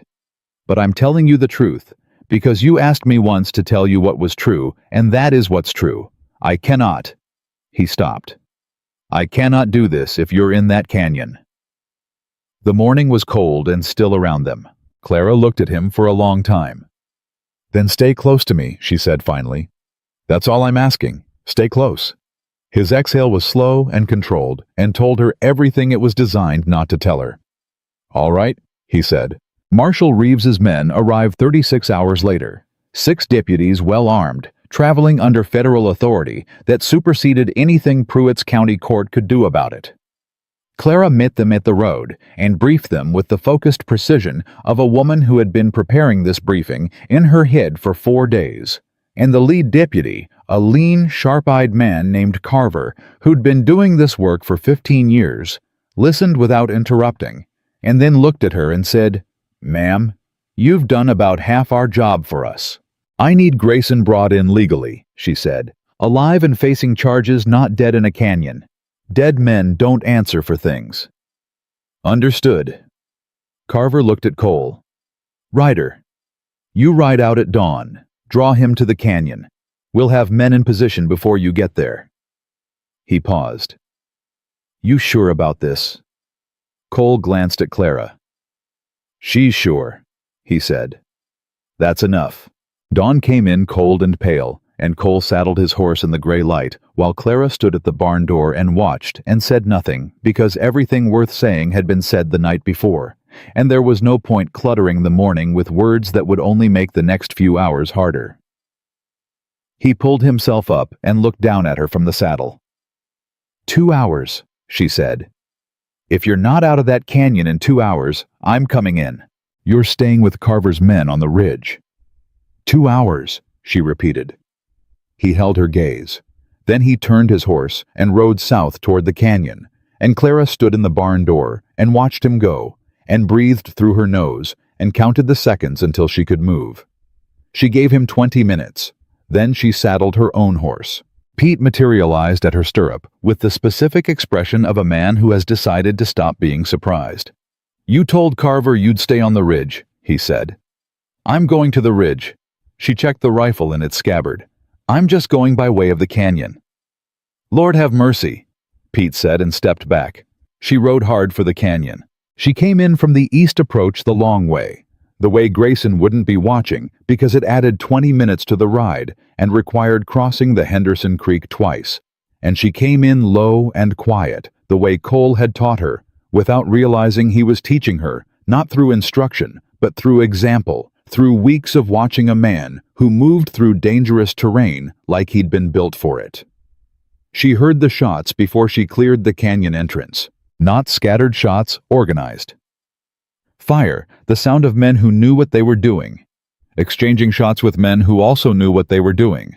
And underneath it, the particular crack of Marshal Carver's deputies coming in from the North Ridge, the way they'd planned. She came around the last turn into the canyon and took in the situation in the space of 2 seconds, the way you learn to do when there's no time for anything slower. Cole behind a boulder firing with controlled precision at 3 men positioned along the west wall. Carver's deputies pressing in from the north, scattering Grayson's hired guns. 2 men down on the canyon floor, neither of them Cole, neither of them in Marshal's colors, and Harold Grayson himself on foot, moving along the east wall, toward a position directly behind Cole's boulder. Cole didn't see him. He was focused on the west wall. He didn't see Grayson moving up his blindside with a rifle leveled and the expression of a man who has been waiting 3 years for this exact moment. Clara didn't think. She raised her rifle and she fired. The shot hit Grayson in the shoulder, not where she'd aimed, which was the rifle itself, but close enough. He went down. The rifle fell. He hit the canyon floor hard and stayed there, and the shot that he'd been about to put in Cole's back went into the canyon wall instead, and scattered rock dust over nothing. Cole spun, saw Grayson on the ground, saw Clara on horseback at the canyon entrance with the rifle still raised and smoke at the barrel. Everything stopped for about 3 seconds. Then Carver's men swept in, and the remaining gunfighters made the smart decision, and the canyon went from firefight to aftermath in the space of another 60 seconds. The way violence does, all that accumulated pressure, and then suddenly the pressure was gone. And what was left was just cold air and men breathing hard, and the smell of gunpowder. Cole came across the canyon floor toward her at a pace that was not quite running, but was close, and she was dismounting when he got there, and his hands caught her arms as her feet found the ground, and she registered that she was shaking. Not from fear, the shaking had come after the way it always does, and she looked up at him and said, "I'm all right." "You're bleeding. She looked down. Her left side below the ribs, she hadn't felt it in the moment, which she'd heard happened, which she'd never quite believed until right now. A graze, she thought. She put her hand to it, and felt the wet and thought practically that needs attention. Then Cole's arm came around her, and he held her with a force that was not quite gentle and entirely necessary, and she leaned into him, because her legs had decided to make a point about the last 30 minutes, and she felt his breath against her hair, and heard something in his chest that wasn't quite a word. "Cole." Her voice was muffled against his shoulder. "Don't." His arms tightened. "Just don't move for a minute. It's a graze. I know." He was not crying. He was absolutely not crying, and she felt the slight shake in his arms that told her he was very close to it, and was applying the same controlled force to that as he applied to everything else, and something about that, the effort of it, the tightness of it, the fact that Cole Ryder could face down Harold Grayson's hired guns without his hands trembling, and was now holding her like she was the only solid thing in the world, broke open something in her chest that she was not going to examine right now, because now was still not the time. "I didn't survive all this," she said quietly into his shoulder, "just to lose you now." He made a sound then that she hadn't heard from him before. Not words. Just a sound low and rough, and his arms around her said everything that the sound couldn't carry. And Clara Calloway stood in a canyon in Wyoming, with a graze on her left side, and a man who had been afraid to want anything for 10 years holding on to her like she was the reason to stop being afraid. And she thought, this is what it feels like when something is real. Across the canyon, Deputy Carver clamped iron around Harold Grayson's wrists, with the precise efficiency of a federal officer who has been doing a job and done it correctly. Grayson was pale from the shoulder wound and breathing hard, and looking at nothing in particular, with the expression of a man calculating how long it will take to buy his way out of this, and whether the number is still achievable. Carver looked over at Clara and Cole and nodded once, the nod of a man who has seen enough to know what he's looking at. He turned back to his prisoner and kept moving. The ride back from Red Canyon was the longest hour of Cole Ryder's life, and he had lived through some long hours. He kept his horse close to Clara's the entire way, close enough that their stirrups nearly touched, and he watched her with a peripheral attention so constant that it bordered on something he wasn't going to name out loud.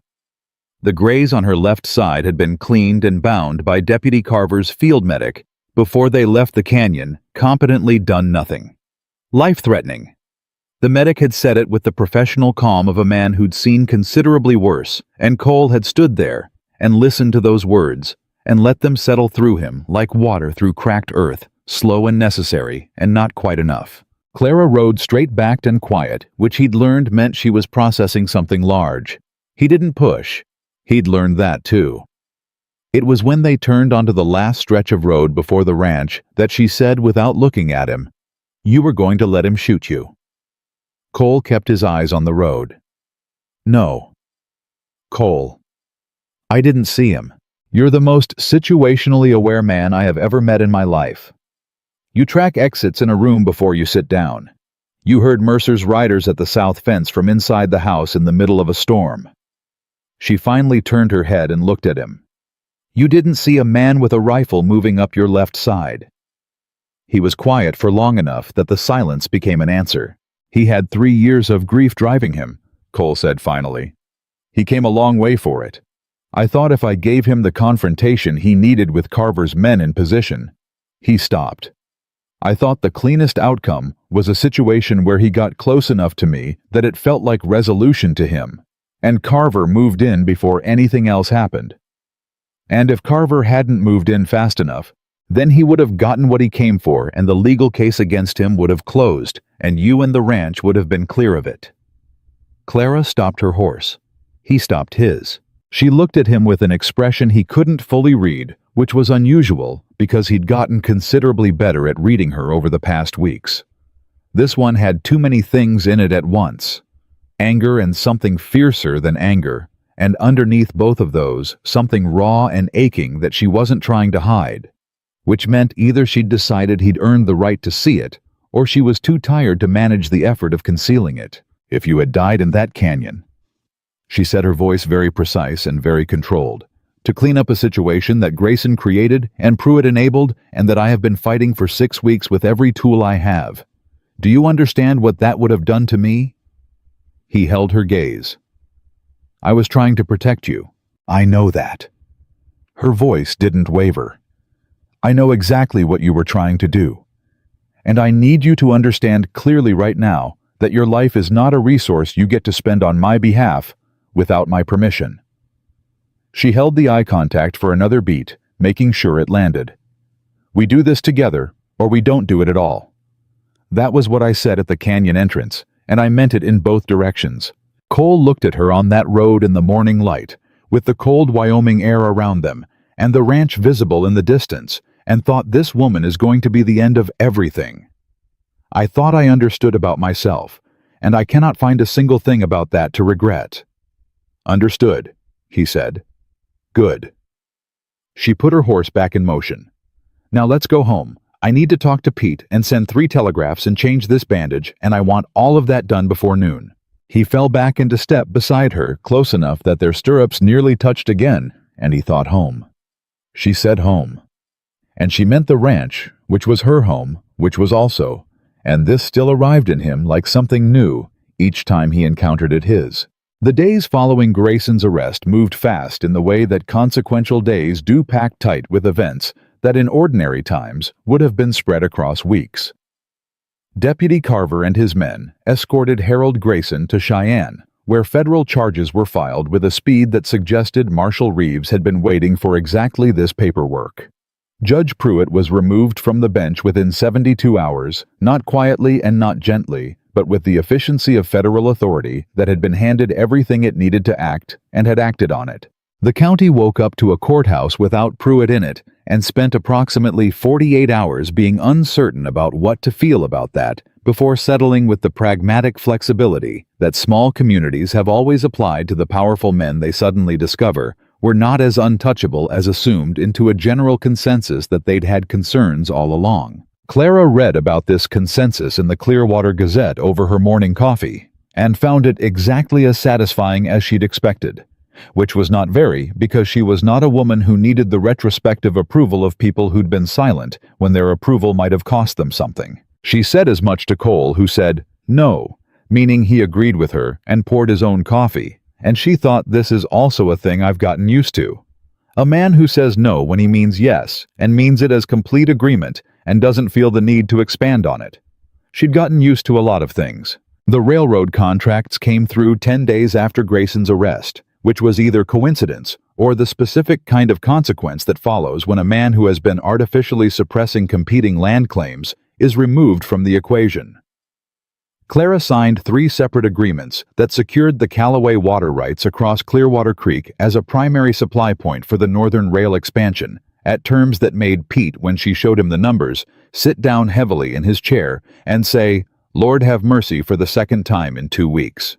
"The ranch is going to need expansion," Clara said, spreading the contract across the kitchen table. "We'll need 2 more hands by spring, possibly 3. The east barn needs to be rebuilt properly, not just patched. And I want to look at the Henderson property old Dan's been wanting to sell for 2 years, and the access it would give us to the North Water table." "Clara." Cole said her name from across the table, in a tone she'd learned to recognize as the one that meant he was about to say something he'd been sitting on for a while. She looked up. He had both hands flat on the table, and he was looking at her with that particular expression, the direct, unguarded one, the one that cost him something, and she felt the slight shift in her chest that she'd also gotten used to and had stopped pretending wasn't there. "The contracts are good," he said. "The expansion makes sense. The Henderson property is a smart acquisition." A pause. "But that's not what you were up all night thinking about." She held his gaze. "Isn't it?" "No." He waited. Clara set down her pen. Outside the kitchen window, the ranch moved through its morning hands crossing the yard, horses shifting in their rebuilt stalls, Pete directing the refencing project on the south perimeter with the absorbed authority of a man who has been waiting for something useful to do. All of it hers, all of it against a series of odds she was still calculating intact. "The marriage," she said. "Yes," he said. "It was performed under duress by a judge who has since been removed for corruption." She chose each word carefully. "Legally, there's an argument that it was never valid." Cole didn't move. "Is that what you want?" "I'm telling you what's true legally. I'm not telling you what I want." She kept her eyes on his. "I'm asking you, what do you want?" He was quiet for a long moment, long enough that she could hear the wind off the pasture and Pete's voice giving instructions in the yard and the distant sound of hammers on the new barn frame. Then he said, "I want to stay on this ranch. I want to work this land with you. I want to be the thing standing between you and whatever comes next, not because a judge ordered it, but because—" He stopped. The jaw shifted. "Because there is nowhere else I want to be. There is nothing else I want to be." He met her eyes directly with no architecture of protection around what was in them. "But if what happened in that courtroom isn't what you want as the foundation of it, then I'd rather we build it again from something you chose freely, even if what we build is the same thing." Clara looked at him across the kitchen table. The morning moved around them. "Give me 2 weeks," she said. He nodded once and picked up his coffee and let it rest there, complete the way he let most things rest when they'd been said clearly enough. It was the longest 2 weeks of his life. He did not waste them. He never wasted work time. It wasn't in his construction, but he was aware of them, in the way you're aware of a wound healing constantly just below the surface, with a tenderness that you don't press on but can't quite forget. He rebuilt fence. He negotiated with the lumber supplier about the east barn materials. He spent 3 days in the north pasture assessing the water table access that the Henderson contract would open up, and came back with a survey that made Clara look at him and say, "You can read a water survey." And he said, "Among other things." And she shook her head slowly in the way that meant she was recalibrating again, which he'd noticed she did periodically, and which he found privately the most satisfying thing in the world. The town's attitude turned during those 2 weeks, in the way small-town attitudes do not all at once, and not with any particular grace, but in the incremental face-saving way of people who are repositioning a held opinion without quite admitting they're doing it. Herbert Crane at the feed store started meeting Clara's eyes again. Samuel Briggs at the bank delivered an apology so convoluted and carefully worded that Clara had to concentrate hard to extract the actual apology from the surrounding qualifications. But it was in there. Even Margaret Howell stopped her wagon on Main Street and said with the specific awkwardness of a woman who gossips as naturally as breathing and has just been confronted with the consequences of it. "I want you to know I never believed what Mercer was saying. Not really." Clara looked at her pleasantly and said, "I know, Margaret." Which was not entirely true, but was generous enough to let the woman sleep at night and drove on. It was Pete who told her about the change that mattered most. "3 of Mercer's ranch hands came to me," Pete said in the careful voice he used for news he was unsure how she'd receive. "Looking for work. Mercer's operation is contracting. He's lost 2 land leases since Pruitt went, and word is he's having trouble getting credit." Pete paused. "They said in town people are calling Cole the man who held the valley together."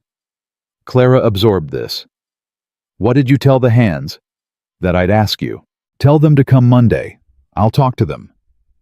She looked out at the yard where Cole was working with the lumber delivery moving boards with the efficient, unhurried strength she'd watched for weeks. "Pete?" "Ma'am." "Go find Reverend Aldous. Tell him I'd like to speak with him." Pete was quiet for a moment. Then, "Yes, ma'am," in a voice that held a very precisely managed amount of satisfaction.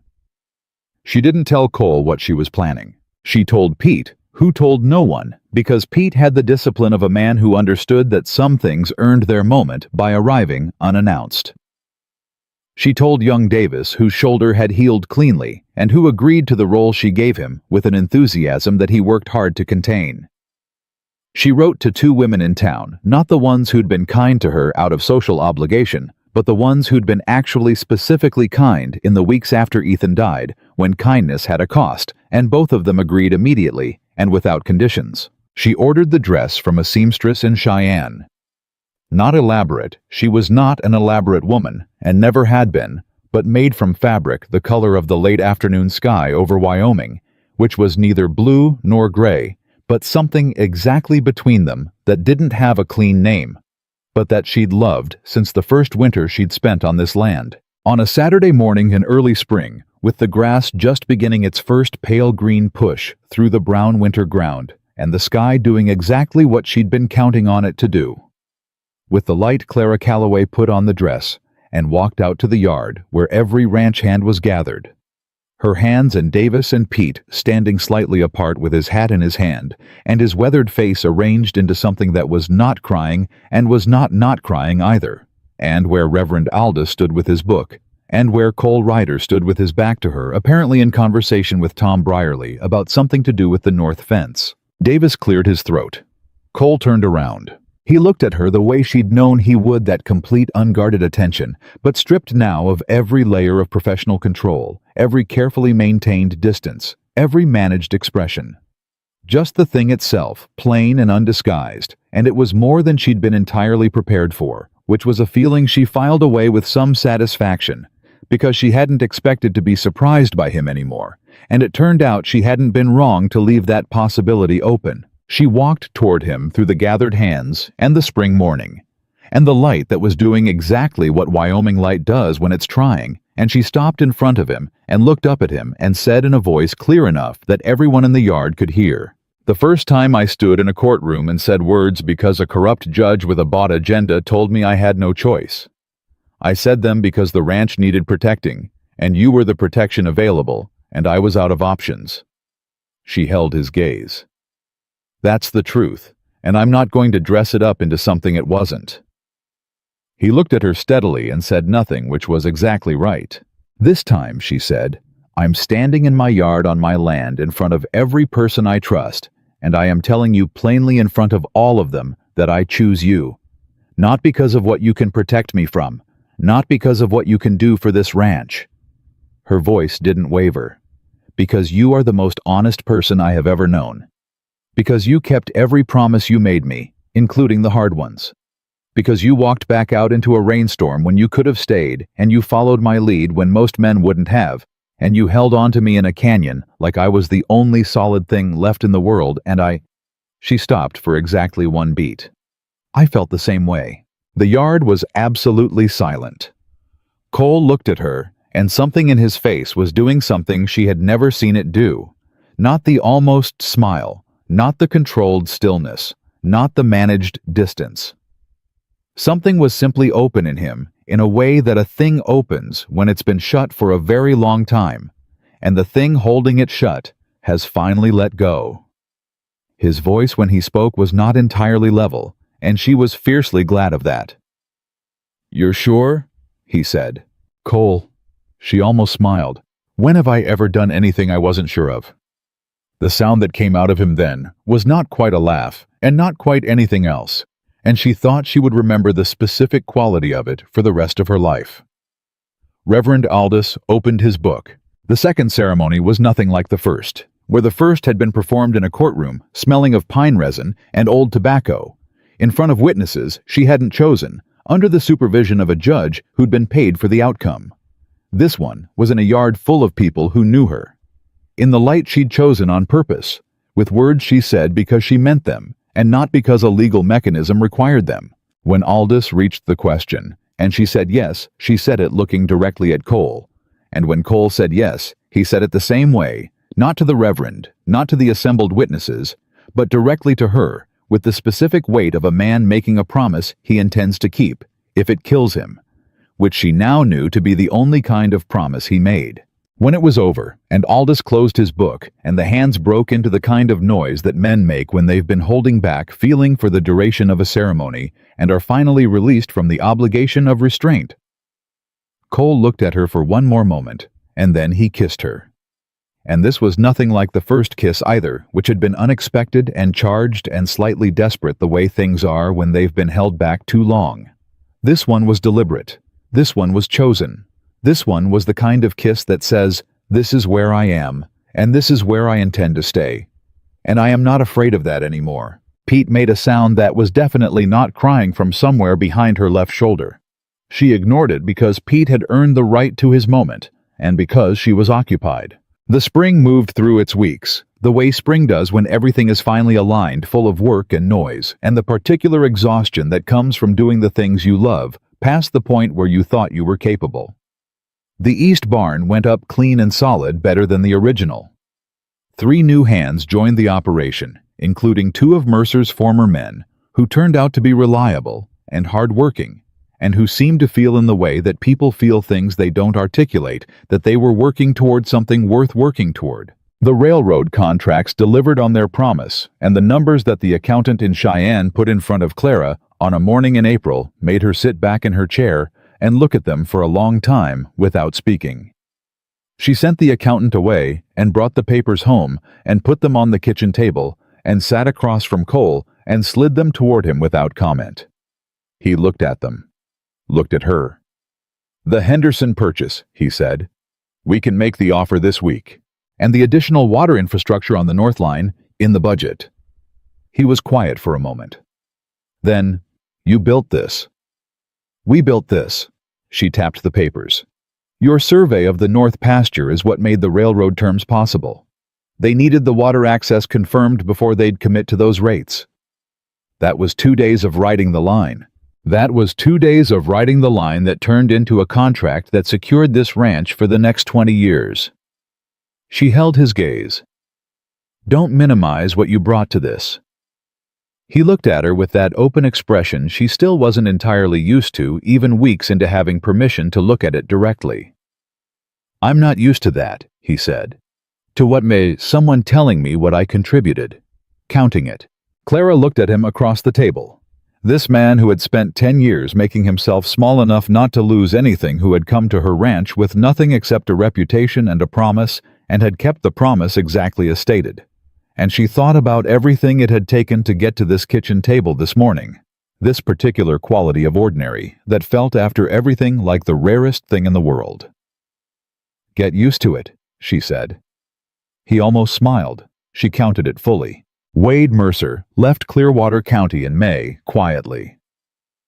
Without announcement, his operation reduced by half and his standing in the community reduced further than that. No one made a speech about it. No one needed to. The county land records reflected the reallocation of his contested leases with the neutral efficiency of paperwork, and the space he'd occupied in the town's social architecture closed over behind him the way water closes over a stone. Clara heard about his departure from Pete and said nothing except "good," and went back to her account ledgers. Harold Grayson stood trial in federal court in Cheyenne that summer. The charges included corruption, coercion, conspiracy to commit fraud, and the illegal suppression of multiple land claims across 4 territories. Clara provided testimony by written deposition, precise and detailed and devastating in the way that precision is devastating when it's pointed at something that cannot survive exposure to daylight. 3 other witnesses who had previously been unavailable became available once Grayson's capacity to make them otherwise was removed. He was convicted on all counts. She read the verdict in the Cheyenne Daily Leader at her kitchen table on a Tuesday morning and folded the paper and set it aside and drank her coffee and felt the specific quality of an ending, not triumphant, not relieved exactly, but settled. The way a door feels when it closes properly on a room you've finished with. Cole was in the yard. She could hear him through the window talking to Tom Brierly about the North Fence project, his voice carrying the particular note it had when he was working through a practical problem-focused spare direct. She listened to it for a moment. Then she got up and went out to tell him. He read the headline she handed him and looked at it for a long time without speaking. Then he folded the paper carefully and gave it back to her and said, "It's over." "Yes," she said.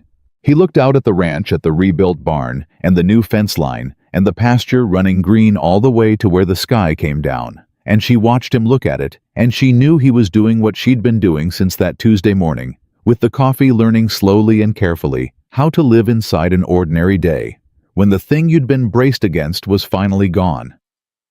"What do you want to do today?" she said. He looked at her. The question plainly hadn't been what he was expecting, but that was the thing about ordinary days. They required ordinary answers, and Cole Ryder was for the first time in a decade in a position to give one. "The north fence needs another day," he said, "and Pete mentioned the irrigation channel on the east side has been running slow." "All right," she said. "I have the Henderson closing papers to review this afternoon and a letter to send to the rail office in Cheyenne. I'll have Tom start on the channel." She nodded, turned toward the house. Then she stopped and turned back, because there was something she'd been meaning to say since that morning in April, when they'd looked at the contracts together, and she'd watched him take in the numbers with the expression of a man who has just for the first time understood that something good is going to last. "Cole." He looked at her. "You stopped running," she said. "You stopped 3 years ago in a saloon in Red Rock when you did the right thing, and you stopped again when you rode into this town and agreed to stand between me and something I couldn't have handled alone, and you haven't run once since." She held his gaze. "I want you to know that I see that. I see what it costs, and She paused, choosing the word with care. "I'm glad you stopped here." He stood in the yard of the Callaway Ranch in the morning light with the rebuilt barn behind him and the spring grass running all the way to the horizon, and he looked at the woman who had put her hand on his face in a rainstorm and kissed him without asking permission, and shot a man off his blind side in a canyon, and married him twice, once because she had no choice, and once because she did, and the hardened, scarred, long-running man who had spent 10 years making sure he had nothing to lose, looked at her and said, "I'm not going anywhere." And that was the whole truth of it, not a promise built from obligation or desperation, or the impossible mathematics of a forced courtroom arrangement, but the simple, definitive statement of a man who had found the one place in the world where staying was worth more than everything that running had ever given him. The dangerous outlaw had not destroyed the sheriff's widow. He had stayed, and she had stayed, and together they had built something out of forced circumstances and hard honesty, and 2 people stubborn enough to keep choosing each other past every reason not to. And that thing they built held the way things hold when they're made from what's real, and it was more than enough, and it was theirs, and it would last.